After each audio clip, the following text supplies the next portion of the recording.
tardes, amigos y amigas. Bienvenidos a este nuevo programa que Onda Cádiz Televisión pone en marcha con la intención de acercarles a personas muy importantes para nosotros de nuestra sociedad, pero muy importantes porque siempre van a tener algo que contarnos. Queremos inaugurar esta cita con una mujer que sí que tiene mucho que contar. Ella es Teófila Martínez Sainz. Muy buenas tardes. Buenas tardes y muchas gracias. Nacida el 5 de enero de 1948 en Santander, Cantabria. Sí. Arquitecta técnica, pero es alcaldesa de Cádiz para todos los gaditanos, además también de diputada en el Congreso de los Diputados. Alcaldesa, una vida con mucho que contar, pero nosotros la conocemos en la faceta política. ¿Cuándo decide entrar en política? Bueno, la verdad es que, claro, cuando se tienen ya los años que se tienen, hay muchas cosas que contar, ¿no? Pero bueno, mi vida, entrar en política fue precisamente pues al inicio de la democracia, porque antes pues en la universidad pues como todos los jóvenes participé pues en todas aquellas cosas que entonces se participaban de una manera o de otra, porque eran los años 68, 69, 70 y había mucha intensidad de vida política, pero no había democracia y por tanto la forma de participar era otra, ¿no? A través de los movimientos asociativos, estudiantiles, y la verdad es que tampoco me podía distraer mucho porque mi padre trabajaba mucho, mi padre era ferroviario y trabajaba muchas horas para que mi hermana y yo pudiéramos estudiar. Entonces, cuando yo estudiaba, no había, por ejemplo, en Santander, donde nací, no había ninguna facultad. Acababan de inaugurar la Escuela de Ingeniero de Caminos y, por tanto, si quería estudiar tenía que salir fuera. Entonces, eso era un sacrificio muy grande para las familias de entonces y para mis padres en concreto, porque tenía que estudiar en Madrid. Aparejadores, que soy arquitecto técnico, solo se podía estudiar entonces en Madrid, en Burgos, en Sevilla. Y bueno, por cercanía familiar, porque tenía amigos, mis padres, estudié en Madrid, ¿no? La vida en Madrid era bastante complicada y me ayudaba dando clases particulares. Y bueno, tenía que hacer un esfuerzo muy grande porque no me podía permitir el lujo de que la carrera me durara muchos años en hacerla. Una carrera técnica siempre tiene sus complicaciones antes y ahora, ¿no? Porque el sacrificio que hacían en mi casa era muy grande, por tanto no me podía distraer mucho, no me podía ir pues muchas veces de fiesta o no me podía ir a determinadas actividades culturales que se hacían en las residencias o en los colegios mayores o en general en Madrid. Una responsabilidad muy grande. No era responsable, porque cuando eres tan joven, bueno, lo que te parece es que haces muchos sacrificios, ¿no? Pero realmente era, hombre, comparado con el sacrificio que hacían mis padres, lo que yo hacía no era ningún sacrificio, porque estaba en Madrid, estaba estudiando con las mismas dificultades que otros chicos y chicas de entonces, ¿no? Para estudiar fuera de la ciudad donde vives o donde vive tu familia, ¿no? Y por tanto, bueno, no participaba mucho en las actividades asociativas, pero sí estaba al pie del cañón, ¿no? Y bueno, luego ya me casé, me puse a trabajar y bueno, pues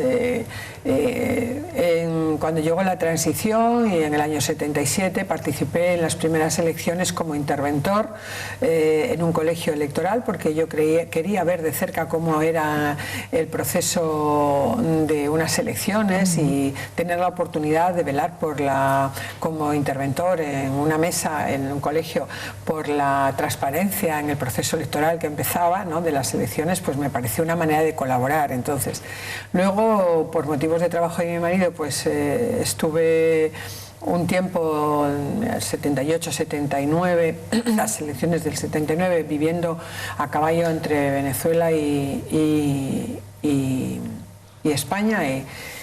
Y la verdad es que viendo las cosas que estaban pasando en otros países y el inicio de la democracia en nuestro país, pues yo pensé, cuando vuelva voy a participar, aunque sea pegando sellos, haciendo las tareas, pues eso, las que se hacían entonces, porque entonces tuvieras la edad que tuvieras, estábamos todos iniciándonos, éramos la misma edad democrática, por así decir, de participación, ¿no?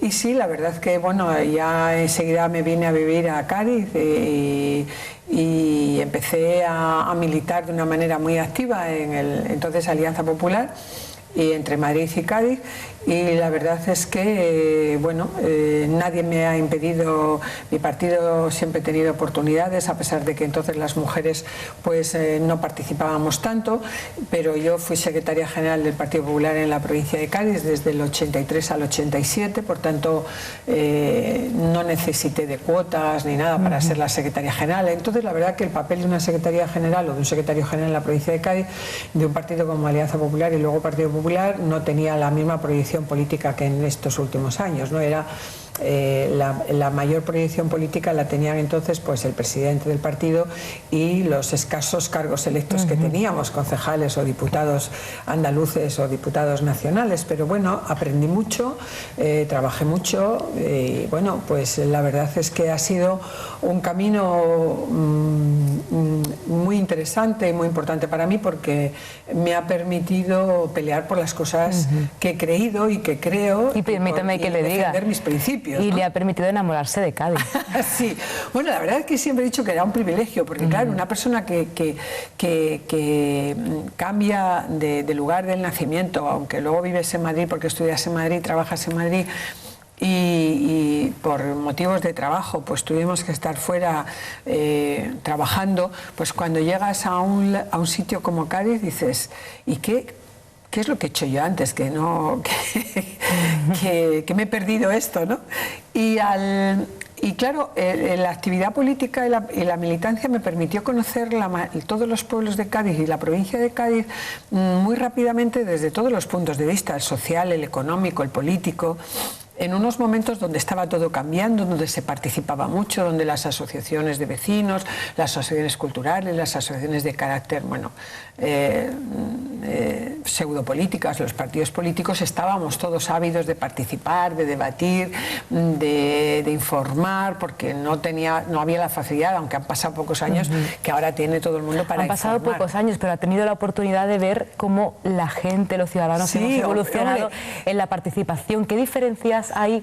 Bueno, pues lo que usted me está contando ahora. Pues yo recuerdo en los años 86, por ejemplo, en los años 82, 83, que cuando ibas los fines de semana a reunirte con tus compañeros de partido, con los vecinos de los pueblos y les contabas cosas y les decías lo que había pasado en la provincia o en el Congreso de los Diputados o en el Parlamento andaluz o en el Senado, porque ibas con los senadores de tu partido, los diputados, la gente lo escuchaba como que estaban escuchando una cosa de primera mano. Hoy los medios de comunicación, la inmediatez de las redes sociales, del internet, pues hacen que los teléfonos móviles pues hacen que todo el mundo esté muy al día, y ese contacto de compartir las experiencias yo creo que ha pasado a un segundo plano, y eso no es bueno, porque yo creo que por eso también, en parte y por otra serie de cuestiones, el político, el hombre o la mujer que nos dedicamos por vocación a la política, pues el ciudadano de la calle, el ciudadano corriente, el que no participa en política, pues nos ha dejado de ver como algo necesario o como algo que de verdad te comprometes. Y seguimos haciendo lo mismo, seguimos trabajando igual, trabajando mucho, porque hay que trabajar mucho y porque hay que trabajar desde muy temprano hasta muy tarde, porque todos los días surgen problemas. Y para realmente vivirlos y entenderlos tienes que estar al pie del cañón, en la calle, desde los despachos. Pues yo no creo en la política de despacho ni en la política virtual, a través de las redes sociales o a través de las...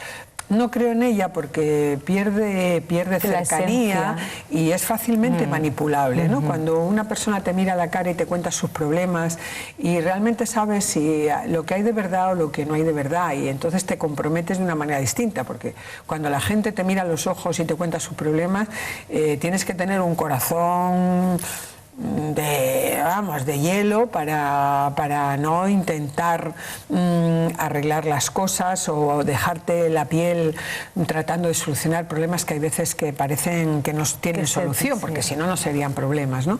Y en cambio, bueno, pues yo todo lo que es virtual está muy bien para acercar la información, pero cuando se trata del compromiso político, lo virtual a mí como que todavía no me acaba de convencer. ¿Se encuentra mucha gente por la calle que le pregunta cosas, que le pide ayuda? Sí, ¿Cómo es siempre en materia? Siempre, yo creo que sí, pero además yo creo que la política local hace que los ciudadanos te vean de una manera muy distinta, te hacen que te vean más cercano, más asequible, lo mismo para regañarte que para criticarte o que para decirte una cosa amable, ¿no? O para hacerte una sugerencia. Y esa cercanía y ese verte que te ven como que no hay una diferencia, que ven cómo comes, cómo desayunas, cómo te duele un pie, todas esas cosas que es la vida, igual que la de todo el mundo, hace también que el compromiso, cuando realmente estás en política por vocación, el compromiso todos los días se renueve. Y que todos los días te lleves disgustos y que todos los días también tengas algo que te anima, como digo yo, ese regalo que siempre por la noche un alcalde, una alcaldesa, un concejal, pues siempre tiene, porque si estás en la calle, si estás participando en la sociedad, siempre te encuentras con alguien que te echa una sonrisa o que te dice: alcaldesa, no se me ha podido arreglar el problema, pero por otro lado mi hijo ha encontrado trabajo, pero por otro lado y el problema de la casa se me arregló, y te cuentan algo, te dicen algo que de repente dices, bueno, pues ha merecido la pena. Claro. Ha merecido la pena y te vas a casa tan contento. Otras veces no ocurre así y realmente te vas a casa con el problema encima. Es muy difícil hoy en día. Pero bueno, como es voluntario no nos podemos ni nos debemos de quejar, porque en la política no estamos amarrados con una cuerda, estamos voluntarios, esto es voluntario y el que está debe estar por vocación y por compromiso.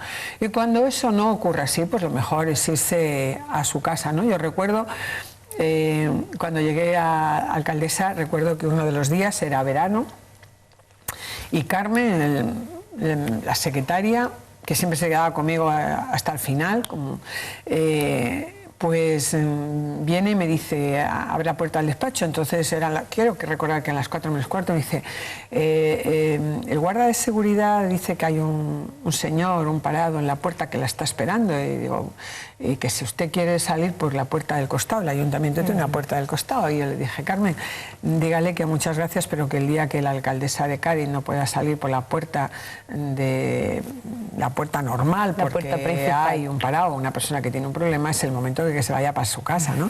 Porque los problemas están para afrontarlos, y las personas que tienen problemas, aunque tú no se los puedes solucionar a veces, porque son problemas personales o familiares de mucho tiempo, estructurales, pues por lo menos yo creo que la mayoría nos conformamos de los seres humanos cuando tenemos problemas con que nos escuchen, ¿no?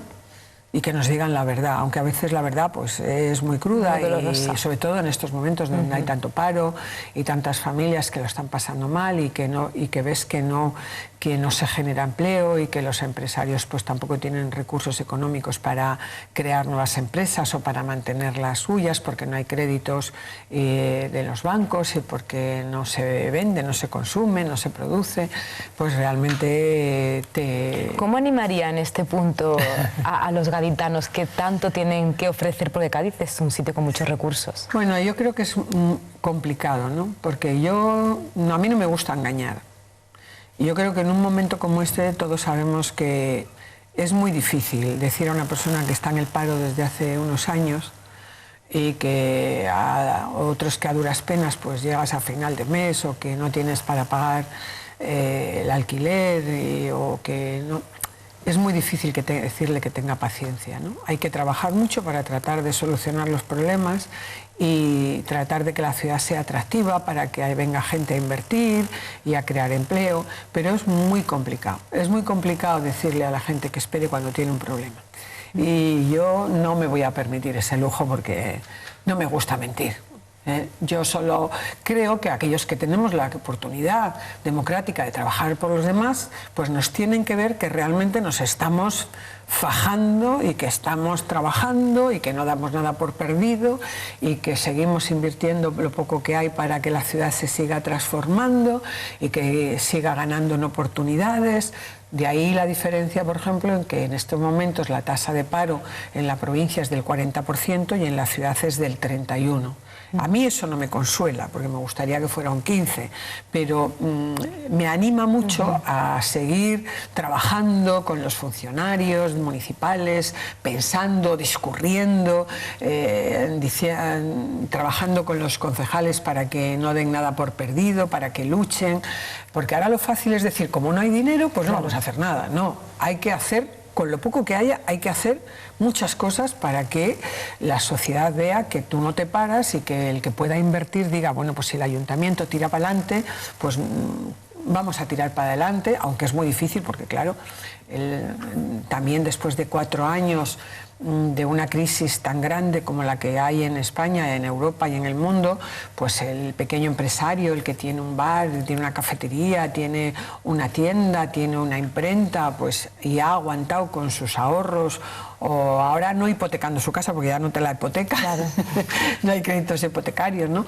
Pues pedirle que pues es un trabajador más, porque un pequeño o mediano empresario realmente es un trabajador que tiene una empresa en la que trabaja y crea algún otro puesto de trabajo más, pero es complicado. Lo único que sí es cierto es que dependemos de la economía nacional y europea, pero que hay que luchar. Yo creo. Y la gente joven, los que todavía están en edad de estudiar, pues deben de estudiar, porque si ya que no tienes un trabajo, por lo menos estudia para que cuando mejore la economía puedas encontrar un trabajo, porque si no estás formado es muy difícil encontrar un trabajo.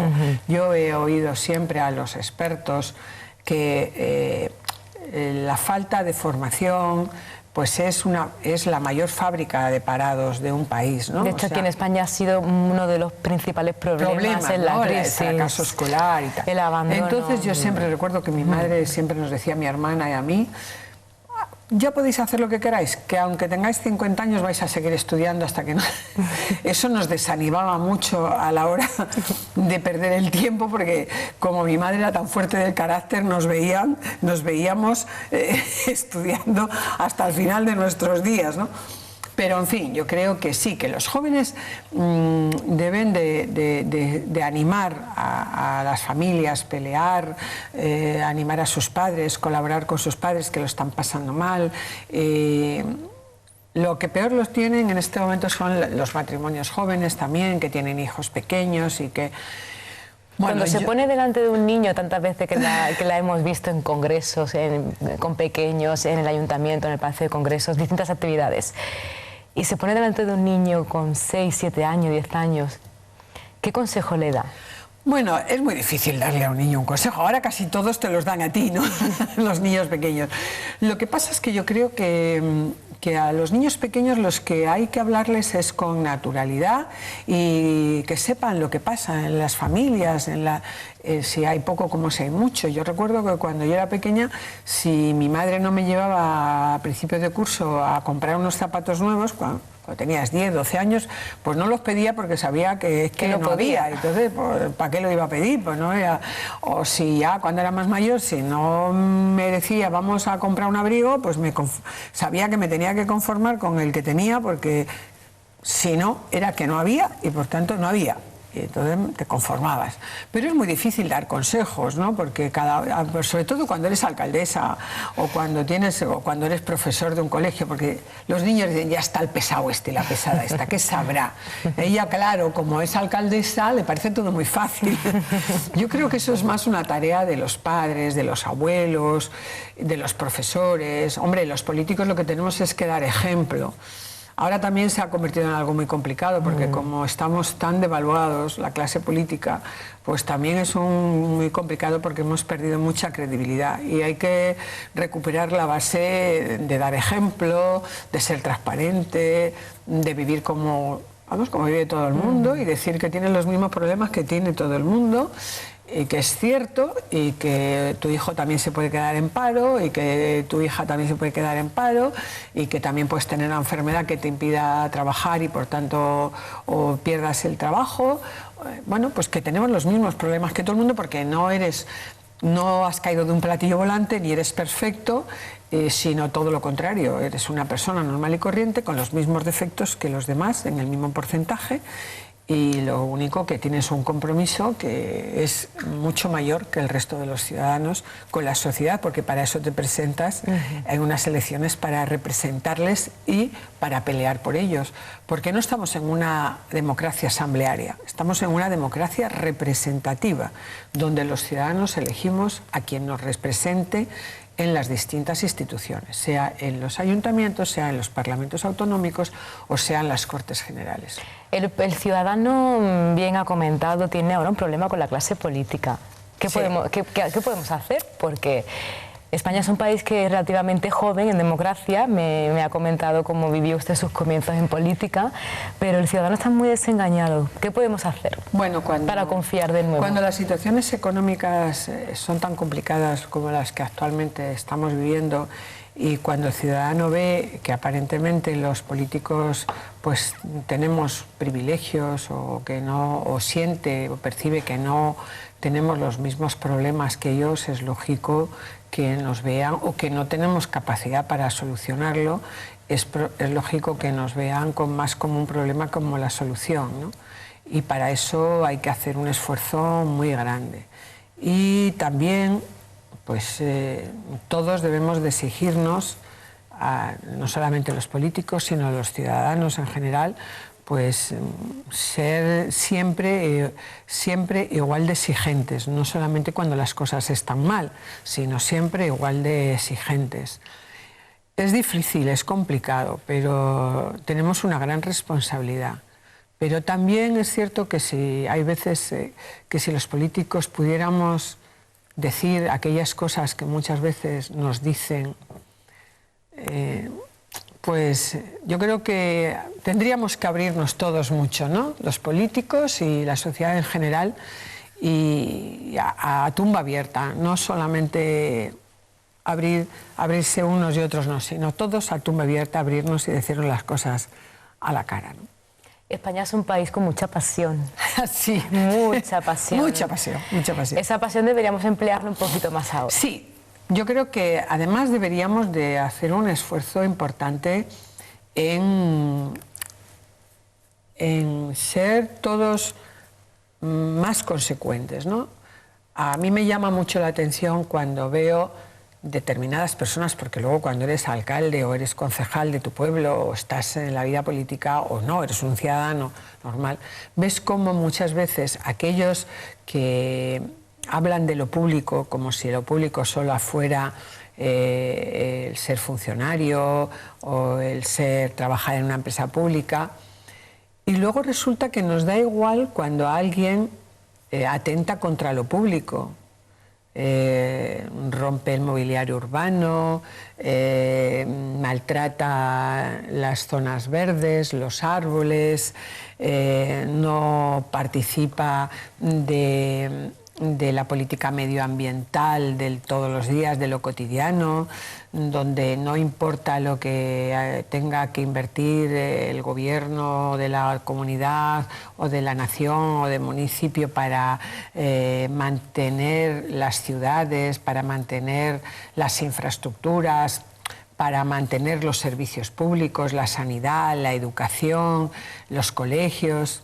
Y dices, ¿cuánto dinero podría ponerse a disposición de otros problemas si todos fuéramos más cuidadosos con lo público, con lo que es de todos? Entonces yo creo que tenemos que hacer todos un esfuerzo, y efectivamente los que más lo tenemos que hacer son los políticos, porque si queremos representar a la sociedad tenemos que ser ejemplares, ¿no?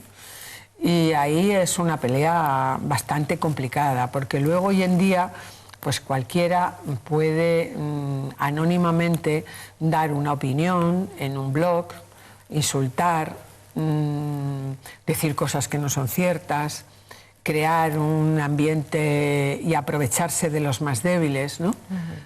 Y hacer demagogia.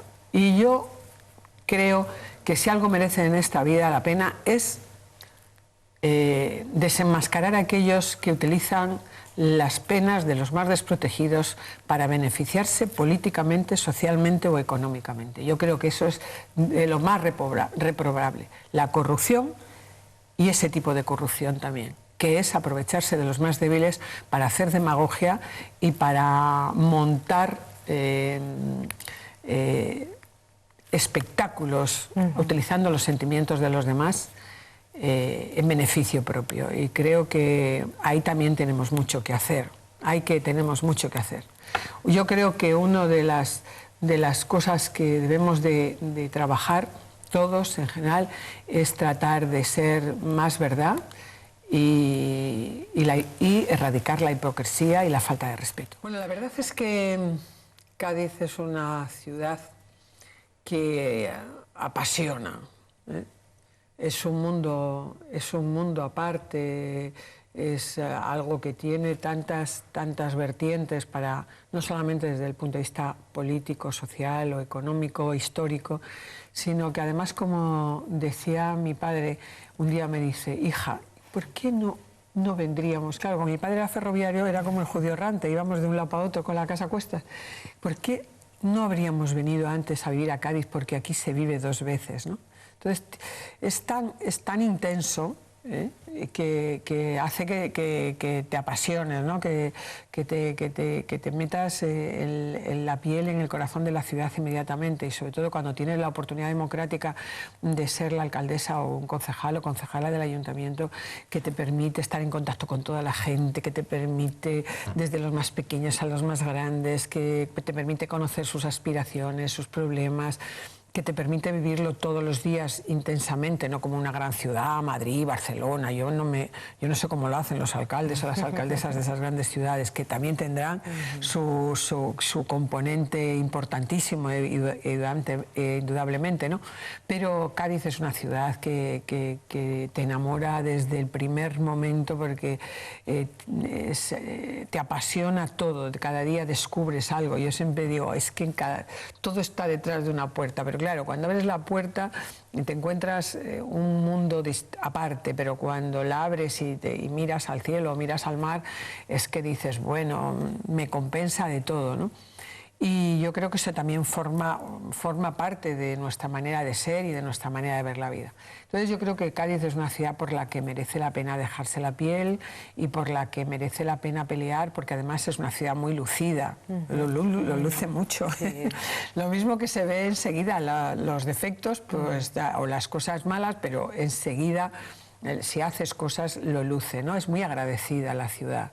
Así que realmente es fácil apasionarse, ¿no? Por eso hay tantos gaditanos de vocación como yo y de corazón, y tantos gaditanos que incluso no viven en Cádiz y que sienten a Cádiz como si hubieran nacido en ella, ¿no? ¿Por qué? Porque te entra, es una cosa que te entra y que es fantástica, ¿no? Porque te hace ver la vida de otra manera, aunque tengas muchas dificultades, ¿no? Y la verdad es que yo, esta oportunidad democrática que me han dado los gaditanos generosamente de ser la alcaldesa, pues no, por muchos años que viviera, no la podría agradecer nada más que con el trabajo de todos los días. Por eso no me cuesta trabajar, por eso no me cuesta levantarme pronto, por eso no me cuesta estar inventando todos los días, saber qué puedo hacer desde el ayuntamiento para que las cosas mejoren, pelear por proyectos que otros creían pues inalcanzables y que nunca se plantearon, porque bueno, creo que o estás al 1000 por esta ciudad o es mejor no estar. Es una pena que Cádiz se pierda oportunidades. Hombre, claro, no, yo creo que la oportunidad... Cádiz también es una ciudad que con esos 3000 años de historia parece que lo impregnan todo, ¿no? Pero esos 3000 años de historia hay que ponerlos en valor. Cádiz siempre tiene ese marchamo de una referencia histórica, porque desde los fenicios ya éramos un lugar estratégico en el mundo de entonces, ¿no? Y luego lo hemos seguido siendo, porque la situación geoestratégica es la que es. Estamos entre 3 continentes, somos la puerta del sur de Europa, pero de camino a África, de camino a América, pero también de camino al Oriente, ¿no? A la India. Los barcos que venían del norte de Europa, camino de la India y de la China, o de Japón o de Filipinas, también pasaban por Cádiz. Iban por otra ruta distinta, por el sur de África, pero también recalaban en Cádiz, ¿no? Entonces, bueno, yo creo que eso es algo que está ahí y que le tenemos que sacar el mayor producto, porque en otras cosas pues somos menos competitivos, porque hoy en día las ciudades competitivas son las que tienen suelo para crecer, para ofrecer suelo para industriales, de crecimiento residencial, para que más familias o más personas vayan a vivir a esas ciudades o a esos pueblos, y nosotros no. Somos lo que somos, 5,5 kilómetros cuadrados, vivimos en 2,5 kilómetros y los otros 2,5 kilómetros son el puerto, Astilleros y la zona franca. Y los otros 5 kilómetros son el Parque Natural y el istmo que nos une con el Parque Natural y con San Fernando. Por tanto, aún así sigue siendo Cádiz y un punto siendo Cádiz, estratégico. ¿no? Y eso se ha demostrado, pues, por ejemplo, el año pasado con motivo de la conmemoración del Bicentenario, que por ese año y los años anteriores sin dejar de ser una referencia histórica, hemos conseguido ser una referencia de futuro. Porque yo creo que muy poca gente fuera de Cádiz apostaba porque Cádiz fuera capaz, que en Cádiz se organizara una cumbre de jefes de Estado. Unos decían por el tamaño, no hay infraestructuras hoteleras, no sé qué, no sé cuánto, la seguridad. Bueno, nosotros fuimos inasequibles al desaliento y lo conseguimos, y creo que hay un antes y un después de las cumbres de jefes de Estado iberoamericanos de la cumbre de Cádiz, ¿no? Yo creo que es realmente la cumbre donde más el sentimiento iberoamericano ha estado presente. El sentimiento iberoamericano, de la sociedad iberoamericana. Yo creo que aquí todos los jefes de Estado vinieron dejando a un lado sus planteamientos particulares de cada país para compartir el sentimiento iberoamericano. Y además en un ambiente que habíamos propiciado entre todos los países y todas las ciudades que nos han ayudado con esa capitalidad cultural, con esas exposiciones, con esas actividades culturales, porque han visto que han podido comprobar que realmente estábamos haciendo un esfuerzo porque este año fuera el año de los bicentenarios, de ese sentimiento común del mundo iberoamericano, que somos 650 millones de iberoamericanos entre España, Portugal y los países iberoamericanos, incluido evidentemente Brasil, ¿no? Y eso hoy en el mundo es una potencia. Además están creciendo, llevan años creciendo, y bueno, yo creo que lo mismo que cuando ellos lo estaban pasando mal, España ayudó mucho, pues ahora ellos también dejaron muy claro en Cádiz, todos los jefes de Estado, que había que ayudar a España y a Portugal y que estaban en eso. Y yo creo que lo tenemos que, y ahí Cádiz ha tenido un papel de ser el envoltorio amable de como hace 200 años para que los diputados de entonces que venían, tardaban más en llegar que han tardado los jefes de Estado, muchísimo más, pues consiguieron en Cádiz, ¿no? Encontrar dentro de que estábamos asediados por las tropas de Napoleón, pues el amor, el cariño, la consideración de los gaditanos para escribir ese texto maravilloso que es la Constitución del 12. Eso mediáticamente ha sido muy importante para la ciudad porque hemos estado en todo el mundo iberoamericano y en Europa, ¿no? Y eso a una ciudad como Cádiz es muy importante porque de repente nos hemos colocado de nuevo protagonistas. Ahí, en protagonista, y hemos recuperado el papel histórico que hemos tenido durante milenios, ¿no? Y, un mensaje que imagino no se quedará aquí. Es decir, 2013 va a ser también muy importante. La cumbre ha sido muy importante y los años de preparación de la cumbre. Tanto es así que hemos conseguido que con recursos de la Unión Europea, con recursos del Estado, con recursos propios, a pesar de la crisis de los últimos 4 años, pudimos seguir invirtiendo para terminar aquellas inversiones que desde el punto de vista municipal nos habíamos comprometido, y algunas otras que sin habernos comprometido surgieron en estos años, ¿no? ¿Eso qué tiene que pasar ahora? Pues eso, ¿qué es en lo que estamos trabajando? Tenemos que configurarnos como esa ciudad americana dentro de Europa con más relaciones o con más lazos, no solamente sentimentales, sino sociales, culturales de España con respecto a las ciudades iberoamericanas, porque eso nos va a traer, y ya nos está trayendo, yo creo, aunque a pesar de la crisis, buenas cosas de cara al futuro, ¿no? Beneficios. Y ahí es donde tenemos que...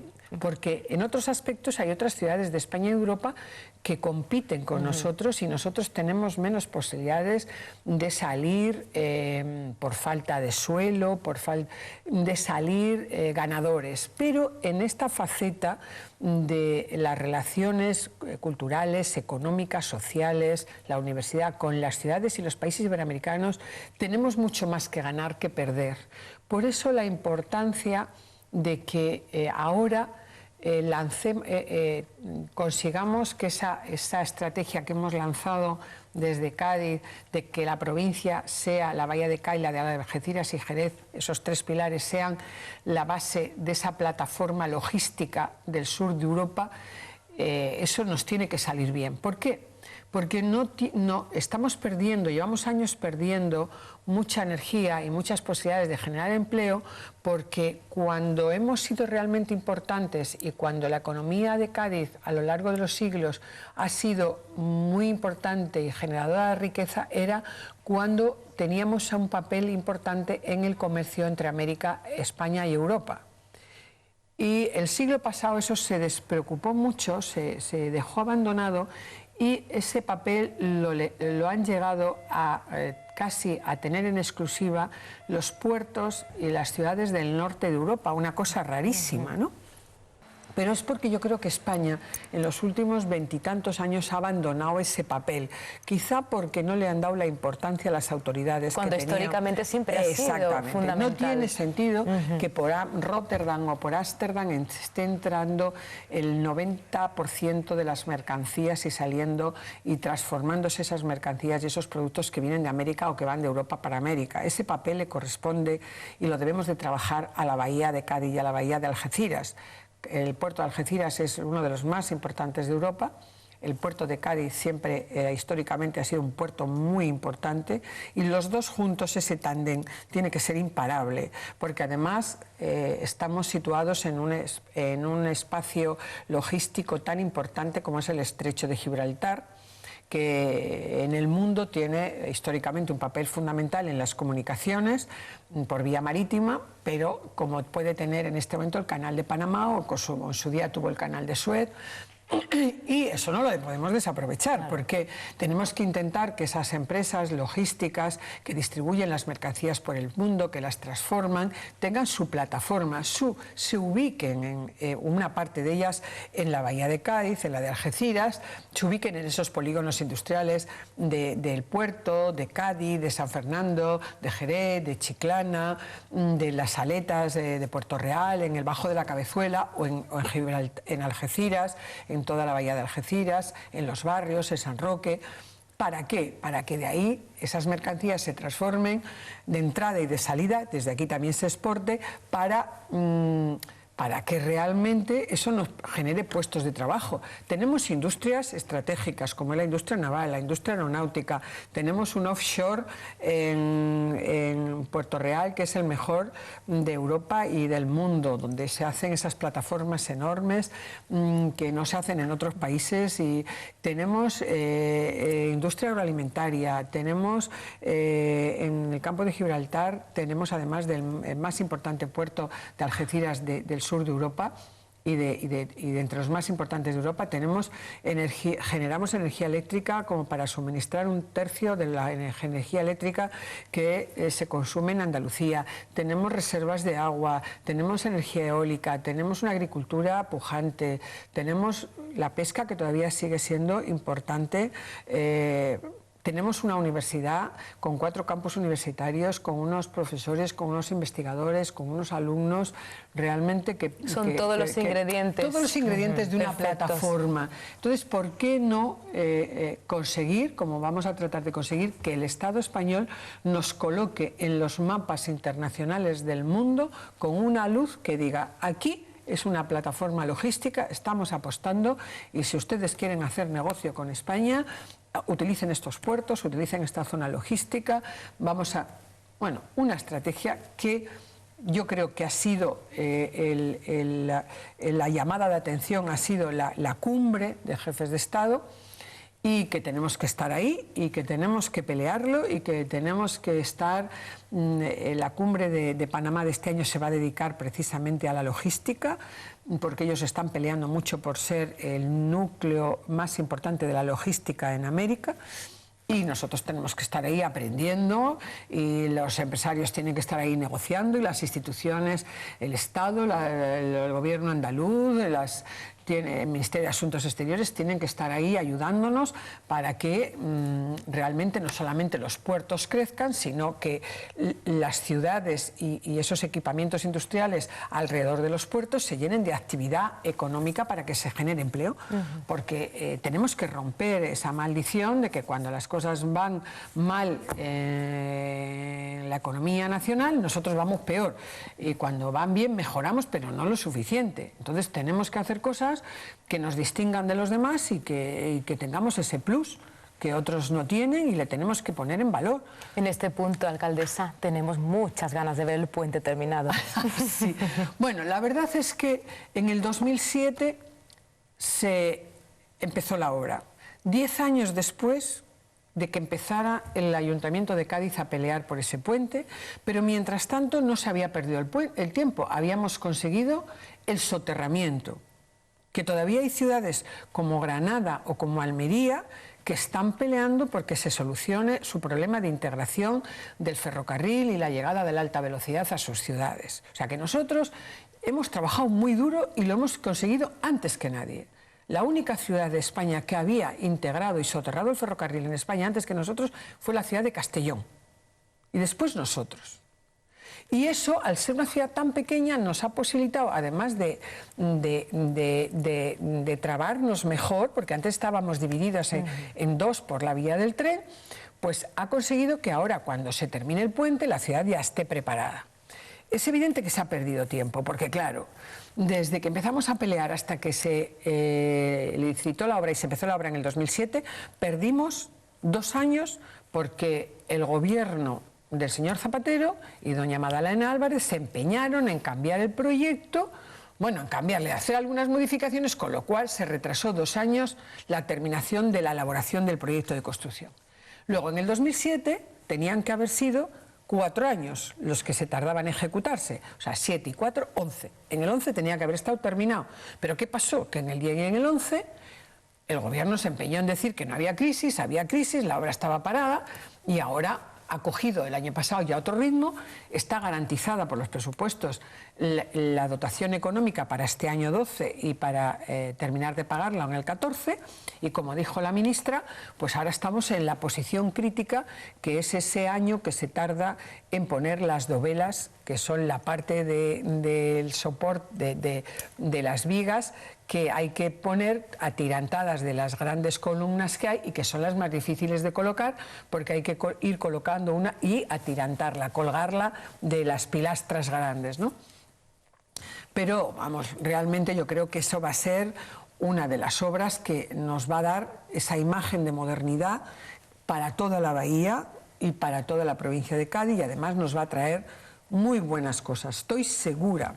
Luego va a coincidir también, aunque con retraso, con la terminación de la alta velocidad entre Cádiz y Madrid, con lo cual nos coloca en el eje central mediterráneo de la Unión Europea y por tanto nuestro puerto va a tener muchas más facilidades para ser atractivo por la conexión con ferrocarril con el resto de España y de Europa.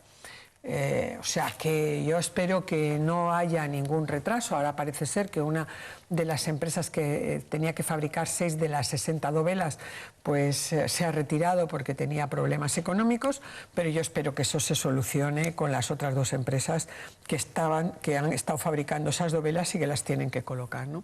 Es una obra de ingeniería muy complicada, porque la primera grúa especial que trajeron para colgar la primera dovela, la segunda parece que no resistió bien y han tenido que traer otra grúa con más potencia para que ya no haya problemas en el futuro, ¿no? Bueno, al menos es un proyecto que vamos viendo avanzar. Hay otros que se han quedado en el camino. Sí. En este punto me voy a referir a algo muy concreto que hemos tratado en otros programas también recientemente.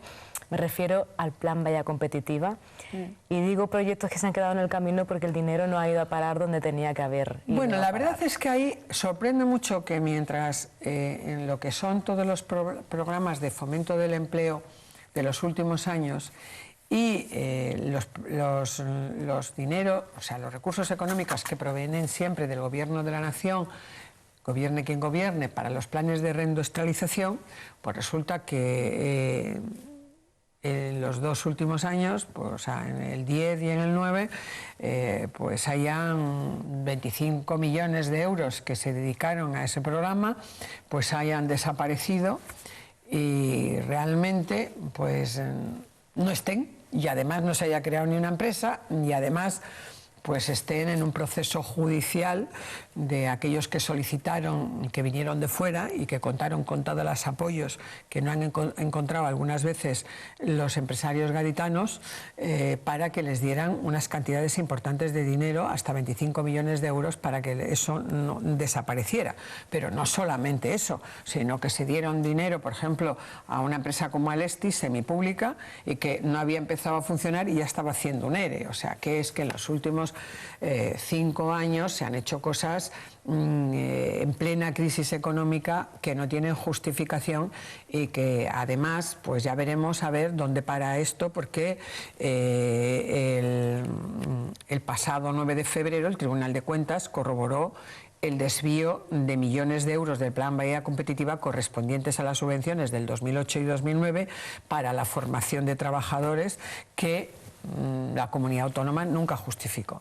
Pero bueno, yo creo que este es el momento de tirar para adelante, que los gaditanos, igual que los andaluces y los españoles, tenemos ya bastante con lo que tenemos, y que lo que hay que hacer es poner pie en pared, y además de exigir vía judicial, como en todos los procesos de corrupción, que se aclaren las cosas y que cada uno se responsabilice de lo que ha hecho.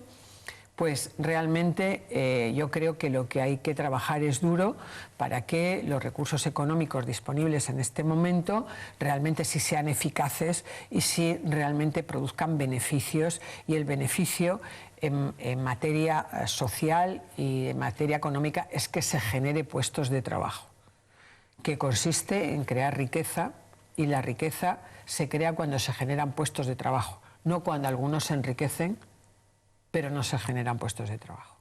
Y por tanto yo creo que es a lo que nos debemos de dedicar, a que las aletas, por ejemplo, pues por fin se pongan en marcha. Es de una irresponsabilidad habernos tenido a todos desde el año 2004 diciendo las aletas ya, que el gobierno anterior hubiera puesto 80 millones de euros en una cuenta para desarrollar eso, cuando realmente habían hecho, al mismo tiempo de poner el dinero, habían hecho mal las expropiaciones.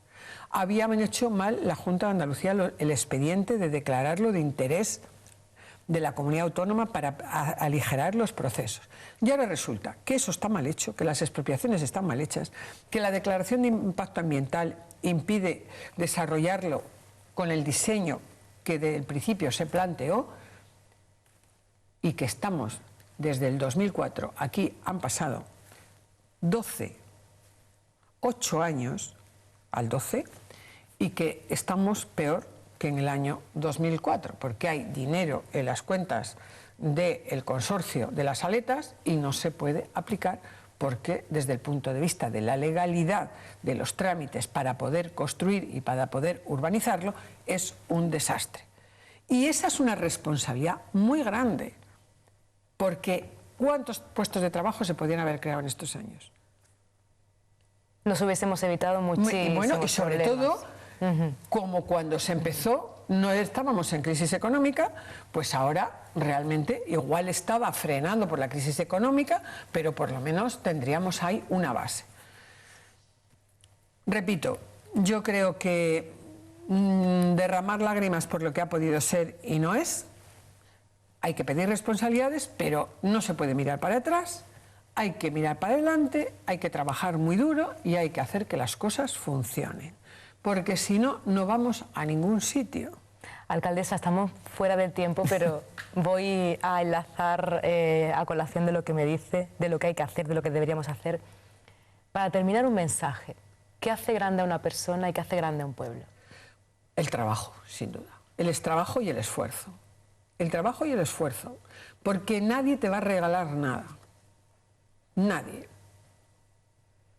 Si te esfuerzas, igual superas los baches que la vida te hace. Si te dejas ir y dejas tu futuro y tu presente en manos de los demás, mala cosa. Yo creo que el mensaje es que aquellos que tenemos más capacidad, por responsabilidad política, por conocimientos, porque las personas que tienen más conocimientos, personas que están más formadas, las personas que tienen más oportunidades, deben trabajar no solamente para ellos, sino para procurar que los demás puedan también. Yo siempre digo lo mismo, si en un aula de un colegio o de una universidad tú no le dejas claro que si el 50% de las personas que están allí no generan un trabajo para el otro 50%, no habrá trabajo, porque el trabajo no lo genera solo el gobierno de la nación, porque el gobierno de la nación no monta empresas, facilita que eso pase. Un gobierno de un ayuntamiento de cualquier ciudad lo que tiene que hacer es que su ciudad esté atractiva para que se invierta, pero no se presentan las elecciones para crear empresas, sino para preparar la ciudad para que la gente viva bien, pueda vivir bien, tenga los servicios públicos, esté la ciudad limpia, la policía local garantice la seguridad, el medio ambiente, que los niños tengan parques, que las personas más desprotegidas pues tengan esa ayuda que otros no les proporcionan cuando los estatutos de las comunidades autónomas dicen que las competencias exclusivas en materia de política social son de las comunidades autónomas y en cambio somos los ayuntamientos los que estamos ayudando a pagar los recibos de la luz y el agua a las familias que no tienen para pagar los recibos de la luz y el agua o para pagar el alquiler o para dar el mes en fondo o el primer mes del alquiler cuando le han desahuciado. Eso es política social y eso lo tienen que hacer las comunidades autónomas. Y lo estamos haciendo los ayuntamientos. Yo estoy que no me creo que haya ciudades o que haya lugares donde, como estamos viendo, hay personas que les desahucian y que los ayuntamientos o las comunidades autónomas no hayan ayudado con las políticas sociales a que esas personas puedan hacer frente a esos pagos cuando no tienen trabajo, con un informe de la trabajadora social. Porque eso yo no lo he visto nunca. Entonces, ¿para qué quieren las comunidades autónomas las competencias de política social? Pues será para que las personas de su comunidad que no tienen recursos tengan una vida digna y que puedan alcanzar con el tiempo necesario esa gran suerte de tener un trabajo para no depender de nadie, porque yo creo que nadie quiere depender del ayuntamiento ni de la comunidad autónoma, pero si cuando por una crisis económica o por un problema familiar o porque por un problema de salud no puedes trabajar y necesitas la ayuda, para eso está el Estado, y el Estado en este caso, el que tiene las competencias son las comunidades autónomas, no los ayuntamientos. Los ayuntamientos lo estamos haciendo todos de cualquier color político porque el problema lo vivimos más directamente porque es un vecino de nuestra ciudad y está ahí al lado y lo ves, y la trabajadora social o el trabajador social lo puede tutelar, lo puede mirar, lo puede administrar desde un punto de vista profesional.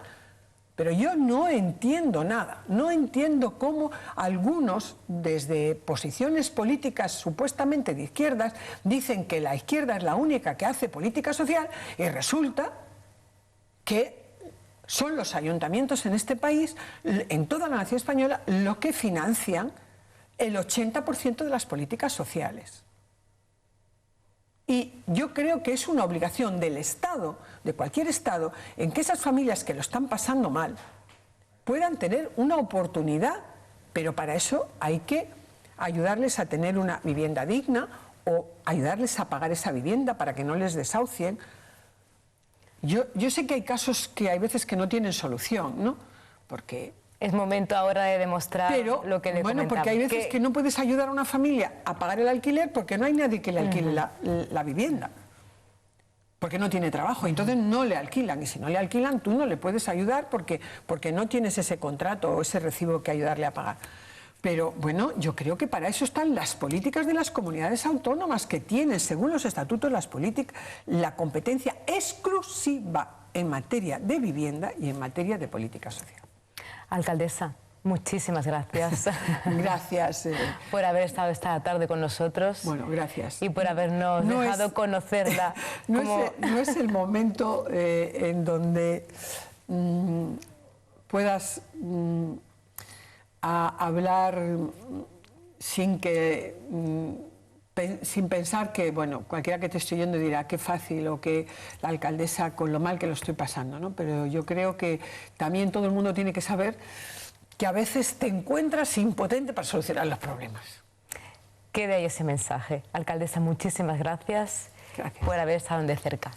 Hasta la próxima.